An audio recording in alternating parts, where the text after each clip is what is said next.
नमस्कार साथियों, मैं सीमा गुप्ता आज आप सभी के बीच आप सभी के परीक्षा के दृष्टिगत अत्यंत ही महत्वपूर्ण क्लास निबंध से संबंधित लेकर आई हूँ। और निबंध की इस क्लास में मेरे द्वारा आप सभी को बताया जाना है कि यदि आप अपने निबंध में हेडिंग लिखते हैं तो उसके क्या नुकसान होते हैं और हेडिंग नहीं लिखते हैं तो उसके क्या फ़ायदे हो सकते हैं। चूँकि आप सभी के बीच मेरे द्वारा जो निबंध से संबंधित क्लासेस लाए जा रहे हैं वे प्रेस्टीजियस सर्विस से रिलेटेड हैं और किस प्रकार से सर्विस प्राप्त करने के क्रम में आप निबंध को प्रस्तुत करते हैं, उन सारी गतिविधियों, कलाओं को आप सभी के बीच मेरे द्वारा बताया जा रहा है। और इस क्लास में आप सभी को बताया जाना है हेडिंग के संबंध में। साथियों, मैं आप सभी को अवगत करा चुकी हूँ कि निबंध के एक निश्चित भाग होते हैं: प्रस्तावना, मुख्य भाग, भारत सरकार, राज्य सरकार की योजना, चुनौतियाँ, समाधान और आपके समग्र विचार और निष्कर्ष। ये होते हैं निबंध के महत्वपूर्ण भाग। आप में से बहुत सारे युवाओं का यह प्रश्न था कि क्या मैम ये सारे जो भाग आप बता रही हैं, प्रस्तावना, मुख्य भाग, भारत सरकार, राज्य सरकार की योजना, क्या इसको हेडिंग लिखकर तब हम अपने निबंध की शुरुआत करेंगे? तो मैं कहूँगी नहीं साथियों, यह तो बस आपके दिमाग में रहना चाहिए कि जो पहला पैराग्राफ है आपके निबंध का, ठीक है, वो प्रस्तावना कहलाता है, जिससे आपके निबंध के व्यक्तित्व का परीक्षण किया जाता है। आपको हेडिंग नहीं लिखना है प्रस्तावना, बल्कि डायरेक्ट आपको निबंध स्टार्ट करना है कि जिस घर में स्वच्छता का वास होता है उस घर में सुख समृद्धि का वास होता है। निश्चित रूप से यदि हम सभी पर्यावरण संरक्षण के लिए कार्य करेंगे तो सतत विकास की संकल्पना को यूं ही आगे बढ़ाते रहेंगे। और ये आपके प्रस्तावना का जो प्रथम भाग है उसको मैं आप सभी के बीच बताई। कहीं पर भी प्रस्तावना शब्द को मैं आप सभी के बीच नहीं लिखी। तो साथियों, जो प्रथम पैराग्राफ होता है जिसे आप प्रस्तावना कहते हैं, उसे आप प्रस्तावना हेडिंग लिखेंगे नहीं, बल्कि टू द पॉइंट आप अपने प्रस्तावना को लिखेंगे, ठीक है। अब हम आते हैं द्वितीय भाग, जिसे हम निबंध का मुख्य भाग कहते हैं।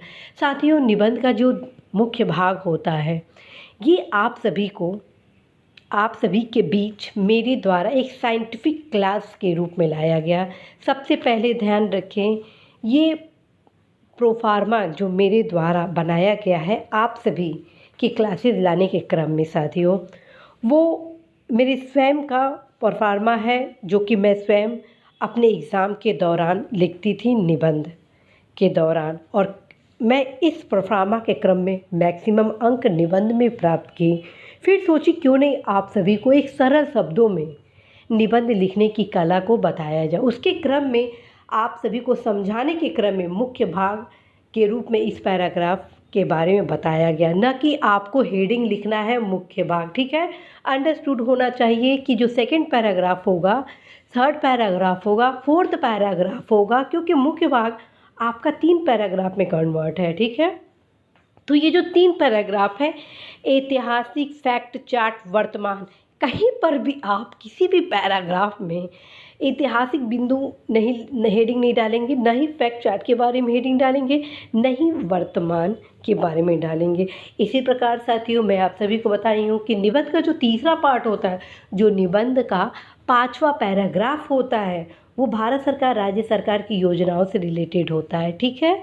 तो आपको हेडिंग नहीं डालना है भारत सरकार, राज्य सरकार की योजना, तत्क्रम में आप भारत सरकार, राज्य सरकार की योजनाओं को बताएंगे। उसी के क्रम में साथियों, मेरे द्वारा चौथे भाग के रूप में चुनौतियाँ बताया गया, समाधान बताया गया, आपके समग्र विचार, फैक्ट शीट के बारे में बताया गया। तो ये आप सभी को हेडिंग के रूप में नहीं लिखना है, बल्कि टू द पॉइंट आपको लिखना है, ठीक है। तो अब जानते हैं कि क्या कैसे आप बेहतर निबंध लिखेंगे और किस प्रकार से हेडिंग का समायोजन नहीं करेंगे। तो साथियों, जो पहला पैराग्राफ है आपका, वो प्रस्तावना है, इसमें किसी भी प्रकार से आपका हेडिंग प्रयोग नहीं हो रहा है। दूसरा मुख्य भाग है, इसमें भी किसी प्रकार से हेडिंग का प्रयोग नहीं हो रहा है। जो तीसरा पैराग्राफ है, भारत सरकार, राज्य सरकार, इसमें भी किसी भी प्रकार से हेडिंग का प्रयोग नहीं हो रहा है। अब चौथा आता है जो चुनौतियाँ। आप ये सोचिए, यहाँ पे मेरे द्वारा आपको बताया गया 10 से 15 चुनौतियाँ लिखना। लगभग आप अपने टॉपिक से रिलेटेड 10 से 15 चुनौतियों को लिखेंगे। और यदि इस 10 से 15 चुनौतियों को लिखते हैं हेडिंग वाइज, तो आप सोचिए लगभग आप 300 से 400 शब्दों में हेडिंग चुनौतियों को ही लिखेंगे और आपको मात्र चुनौतियाँ 60 से 70 शब्दों में ही कंप्लीट करना है।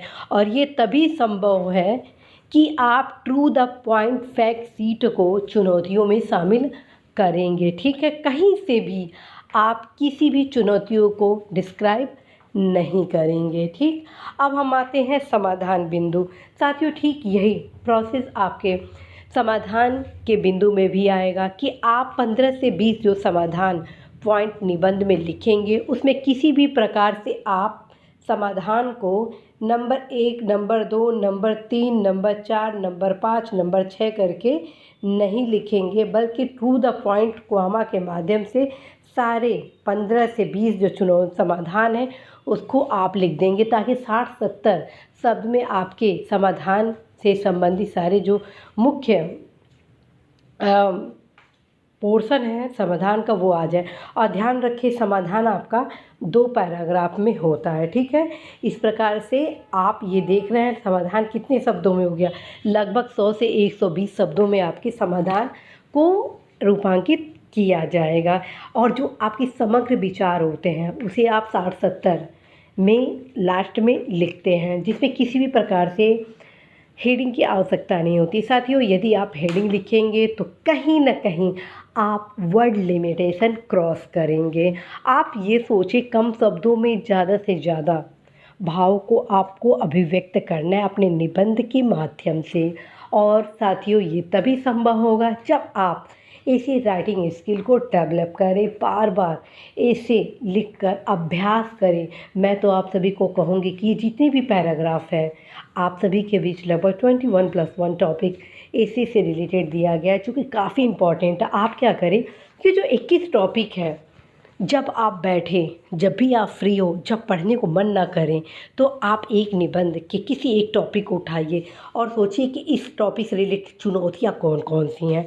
फिर चुनौतियों को एक पैराग्राफ में सुंदर से लिखिए, अच्छे से लिखिए, विभिन्न आयाम से लिखिए। ठीक है, क्योंकि आपको 3 निबंध लिखना है। जब आप प्रैक्टिस कर लेंगे कि बेस्ट चुनौती किस प्रकार से लिखा जाए, तो निश्चित रूप से आप मैक्सिमम अंक चुनौती में पाएंगे। इसी प्रकार से आप नेक्स्ट डे क्या करें, समाधान लिखकर प्रयास करें।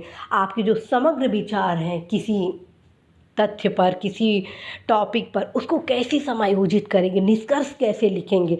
ज़रूरी नहीं है साथियों कि आप निबंध के सारे पार्ट को एक साथ ही लिखें, क्योंकि जब आप अभ्यास करते हैं तब तो आप एक साथ निबंध लिख लीजिए, लेकिन कभी कभी आप फ्री होते हैं, कभी कहीं घूमने जा रहे हैं और एकाएक आपके दिमाग में आता है कि यदि मैं इस निबंध को इस प्रकार से लिखता हूँ तो निष्कर्ष कैसे लिखूँगा, इस निबंध को यदि मैं ऐसे लिखने का अभ्यास करता हूँ तो शुरुआत कैसे करूँगा।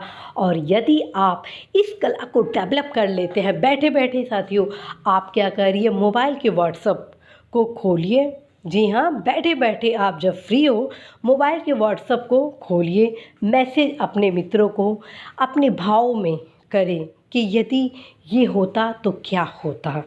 और इसी क्रम में अपने जो ग्रुप आप क्रिएट कर रहे हैं फ्रेंड लिस्ट का, एक ग्रुप भी आप बना सकते हैं। ऐसे से रिलेटेड आप लोग स्वयं बना सकते हैं और आप लोग प्रयास करिए प्रस्तावना कि इस टॉपिक पे कैसे कैसे हो सकता है, चुनौतियाँ क्या क्या हो सकती हैं। और इस प्रकार से एक दूसरे के भावों को देखने से, सीखने से आप स्वयं समझ जाएंगे कि बेस्ट निबंध कैसे होता है और कैसे एक बेहतर निबंध को आप लिख सकते हैं। तो साथियों, मुझे पूरा भरोसा है कि आप सभी अवश्य ही बेहतर निबंध लिखने की कला को डेवलप जरूर करेंगे। साथियों, इसी आशा संदेश विश्वास के साथ मैं सीमा गुप्ता पुनः आप सभी को कहूँगी कि यदि इस अभ्यास सिस्टम को आप अपनाते हैं तो आप 600 में बेहतर निबंध लिखने की कला से परिचित होंगे। अधिकतम अंक अवश्य ही अपने निबंध में पाएंगे। All the best.